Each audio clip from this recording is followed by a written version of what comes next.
Les amis, je sors du cinéma et de ma séance de Dune 2.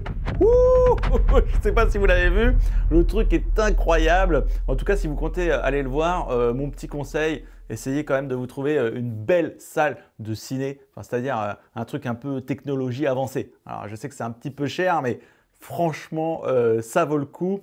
Personnellement, je suis allé le voir en salle Dolby Cinema. Donc, ce sont des salles qui sont équipées pour projeter en Dolby Vision avec un son Dolby Atmos, des conditions exceptionnelles. Et en fait, je me faisais la réflexion, là, en regardant le film, et l'image de ouf, que les projecteurs actuels ne seront pas capables de reproduire cette dynamique et cette luminosité qu'on peut voir dans les scènes là, du film. Surtout qu'il y a beaucoup de scènes avec beaucoup de contrastes, on passe du sombre à la lumière, et des fois je me suis surpris à plisser les yeux et je me suis dit waouh, ça c'est génial. Mais alors, j'ai un truc intéressant, c'est que je suis allé sur le stand d'iSense au CES et les innovations sur lesquelles ils travaillent pourraient bien nous offrir des conditions optimales pour reproduire ce genre de sensation. Les mecs, ils sont en train de travailler actuellement sur le futur de la projection laser à la maison et franchement, c'est de la folie. Ils font des trucs plus compacts, plus lumineux et avec des noirs plus noirs. Voilà, en projection, c'est pas facile. Alors, les innovations qu'ils préparent, moi je vous le dis, hein, ça va bouleverser le monde de la vidéoprojection classique d'ici quelques années. Bonjour à tous, c'est Benji, bienvenue sur la chaîne Cobra TV. Aujourd'hui, on va parler de Laser TV et Laser TV du futur, une famille de produits qui existe depuis plusieurs années en Chine, mais qui est relativement récente et jeune chez nous en France. C'est arrivé fin 2020. Et d'ailleurs, si vous voulez avoir ou voir des tests sur la chaîne Cobra, eh bien, on s'abonne, on like et on verra ce qu'on peut faire. Donc, je reprends sur ce qu'est un laser TV. Parce que laser TV, c'est un terme marketing qui a été mis en place par iSense et qui peut prêter à confusion, les petits malins. En effet, ça fait référence à un téléviseur, mais ce n'est pas du tout un téléviseur. Enfin, en tout cas, dans la forme. Il s'agit plutôt d'un bundle qui comprend un projecteur laser 4K ultra courte focale, équipé d'un tuner télé, d'un OS avec des applications de streaming, de connectiques pour les différentes sources, d'un équipement sonore, bref, tout comme un téléviseur, mais dans une boîte qui va envoyer l'image sur un écran ALR, Ambient Light Rejection, c'est-à-dire que c'est un écran anti-reflet optimisé pour rejeter la lumière ambiante et concentrer la lumière du faisceau du projecteur. Donc tout ça, c'est un pack pour vous offrir une expérience complète, image et son grand format. Seulement attention, parce qu'il y a une petite embrouille. Tous les lasers TV ne sont pas fournis avec l'écran et d'autres marques qui se sont introduites sur le marché des lasers TV avec des produits un petit peu similaires comme chez Epson, BenQ ou Samsung, eh bien on a tendance à les retrouver dans cette famille de lasers TV. Or, ils ne sont pas brandés Laser TV, mais ils ont trouvé des petits noms un peu pareils, quoi. Ils ont appelé ça projecteur, laser, intelligent TV, enfin des trucs, on ne sait plus trop où on est. Et en plus, leurs produits à eux ne sont pas forcément équipés de tuner TV et ne sont pas non plus livrés avec un écran. Donc voilà, donc le terme Laser TV, attention, ça peut encore être assez flou pour le consommateur. On va dire que c'est un projecteur laser 4K ultra courte focale avec un OS et un écran parfois optionnel. Voilà, l'avantage du laser TV, c'est bien sûr la diagonale d'image qu'il offre, c'est grand. Alors notez tout de même que certains projecteurs laser proposent des diagonales fixes pour afficher une taille d'image précise.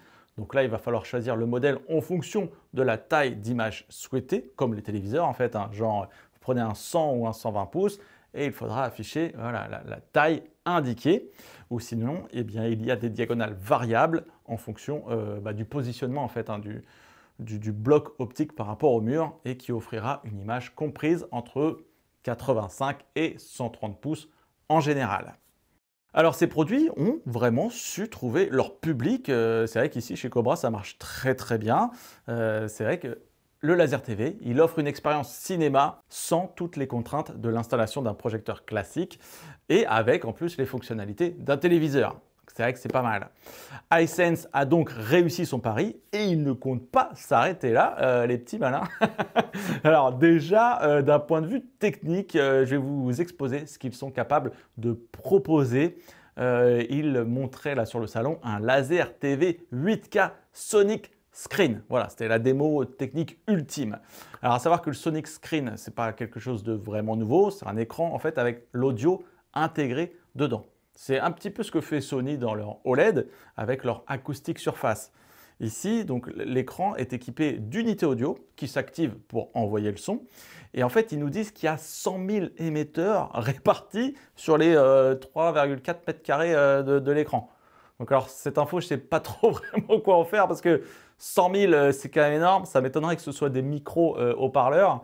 Donc, je conçois que c'est peut-être juste des petits relais de son qui permettent voilà, de situer, positionner correctement les objets sonores sur la toile. Le résultat, eh bien, ce sera une meilleure spatialisation et aussi plus de cohérence en fait, entre le son et l'image, à savoir surtout les dialogues. Vous allez avoir voilà, vraiment la sensation que les gens parlent depuis l'écran. Ce Sonic Screen était donc accompagné d'un laser TV 8K. Alors je sais, la 8K représente un intérêt encore limité pour l'utilisateur aujourd'hui. Mais voilà, savoir qu'on est capable de faire des projecteurs ultra courte focale en 8K reste une vraie prouesse technique qu'on avait aussi pu voir sur le stand de Samsung. Mais attention, la technologie est encore très chère dans les deux cas. Ici, là, on est sur une estimation de 30 000 € le pack projecteur et écran Sonic. À côté, on pouvait découvrir le laser TV enroulable Rollable Laser TV qui nous fait penser un petit peu à l'OLED Rollable de LG hein, qui allait comme ça se cacher dans le meuble. Eh bien ici, c'est pareil, on fait disparaître l'écran qui va s'enrouler comme ça dans le meuble qui est en dessous. On efface voilà, le laser TV de votre intérieur. Et alors le truc stylé, c'est que bah, regardez, hein, l'image va suivre le mouvement de la toile qui descend. Ça ne va pas vous projeter un truc, n'importe quoi sur le mur pendant que la toile descend. Donc c'est très très propre et voilà, c'est plutôt joli. Et alors le truc qui m'a impressionné, c'est que moi en général, je suis sensible aux effets d'arc-en-ciel qui sont générés par les technos de laser TV. Et là, je n'en ai vu aucun. Donc, et même lorsque l'image se déplaçait avec l'écran, et c'est souvent d'ailleurs dans ces moments-là, lorsqu'on fait déplacer l'image qu'on peut en apercevoir, eh bien rien du tout. Donc là, honnêtement, on a franchi un step très intéressant pour la technologie. Maintenant, je vous invite à aller découvrir les prototypes issus des labos de recherche de développement de Hisense qui nous offrent du coup un aperçu du futur de la projection laser et des axes majeurs sur lesquels travaille Hisense. C'est hallucinant, il y en a 3. La lumière, le contraste et la miniaturisation des produits. 3 critères essentiels pour les utilisateurs de vidéoprojecteurs. Regardez ça les amis, ce petit bloc est un vidéoprojecteur laser 4K. Il est à peine plus large que 2 smartphones posés côte à côte et il est accompagné également d'un écran plus fin. Voilà, ils l'ont réduit de 40% par rapport à un écran actuel pour voilà, une intégration voilà, plus fine, plus délicate. Ensuite, laissez-moi vous présenter le nouvel écran baptisé Ultra Noir, l'Ultra Black Screen qui va offrir 3 fois plus de contraste que les écrans ALR actuels. Avec une nouvelle texture qui a été mise au point, une micro-couche anti-reflet qui va permettre un taux d'absorption record de la luminosité extérieure de 94% pour voilà, améliorer les noirs, améliorer le contraste et donner la sensation d'être face à un téléviseur LED classique. Regardez ces images, on est dans un environnement un petit peu lumineux quand même dans le salon et on nous diffuse des démos qui sont initialement prévus pour des téléviseurs et faire ressortir le noir et les contrastes, et bien là, ça marche très fort. Enfin, le truc le plus impressionnant, c'est la gestion de la lumière. Hisense a monté un partenariat avec Barco. Donc Barco, c'est pas n'importe qui, hein. Ils ont un gros historique.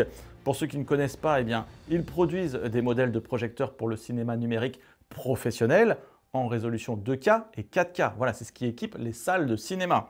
Et alors ici, Barco, en fait, ils ont présenté une nouvelle technologie sur laquelle ils bossent depuis 2 ans. c'est le Dynamic Light Steering. Il s'agit en fait d'un contrôle du faisceau lumineux de manière dynamique. Donc c'est tout nouveau. Et ce qu'il faut comprendre, c'est que jusqu'ici, la projection laser, on envoyait un faisceau lumineux de manière homogène sur l'écran. Et bien maintenant, les faisceaux vont s'orienter en temps réel, s'intensifier là où il y a de la lumière à afficher. C'est un petit peu comme la technologie local dimming sur les téléviseurs LED, où la lumière est gérée et concentrée par zone. Et bien ici, Barco a mis en place une technologie avec un laser qui va concentrer la lumière sur des zones précises et on réduit ainsi les lumières parasites sur les côtés et on dynamise l'image au max, ce qui permet d'atteindre des pics lumineux encore jamais vus sur de la vidéoprojection de 2000 nits. C'est énorme et je peux vous dire qu'on les ressent complètement sur la démo qui est présentée sur le salon. On pouvait avoir des extraits de Transformers au niveau des explosions, des effets de jaillissement de flammes ou des phares. Franchement, on en prenait plein la tête, c'était extrêmement violent et en même temps extrêmement bon quoi. C'était juste une expérience plus immersive, plus vivante et avec beaucoup d'impact sur les contenus HDR. Donc franchement, waouh les amis. Voilà pour le petit tour des technos du futur en laser projection ultra courte focale. Et je peux vous dire, quand tous ces éléments seront combinés, lumière, contraste, plus petit bloc, je pense qu'on sera face à l'expérience cinéma la plus poussée qu'on puisse avoir à la maison. Autre chose sur laquelle travaille Hisense, bon là c'est un petit peu le délire, mais ils imaginent aussi le futur de l'automobile avec leur technologie de projection laser. Ici, je vous présente un cockpit avec un affichage en réalité augmentée pour bien suivre la route, avec les petites flèches, ou encore là sur les fenêtres arrière sur lesquelles sont projetés des contenus pour occuper les passagers arrière.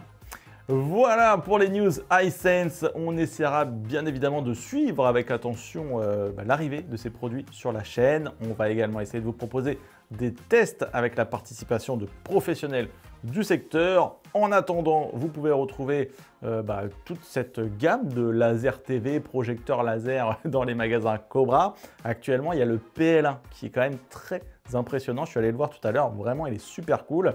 Et puis sinon, il y a également toutes les autres technologies de vidéoprojecteurs classiques, laser ou à lampe. Et puis voilà, vous venez, vous faites comme Jean-Pierre Jeunet. Et oui, on a eu la visite du grand réalisateur. Il est venu avec ses films en magasin et il a pris le temps de voir, d'écouter, de tester, de regarder un petit peu comment rendait ses films pour choisir le produit qui lui convient le mieux. Donc il a tout compris et je vous invite évidemment à faire de même, à prendre le temps de venir, de tester et de voir aussi qu'est-ce qui peut correspondre le plus à vos besoins, à vos envies et aussi bien sûr à votre budget. Voilà, merci beaucoup d'avoir regardé la vidéo, c'était Benji, je vous dis à très bientôt et je vous laisse avec des images encore du salon du CES d'un téléviseur un petit peu what the fuck.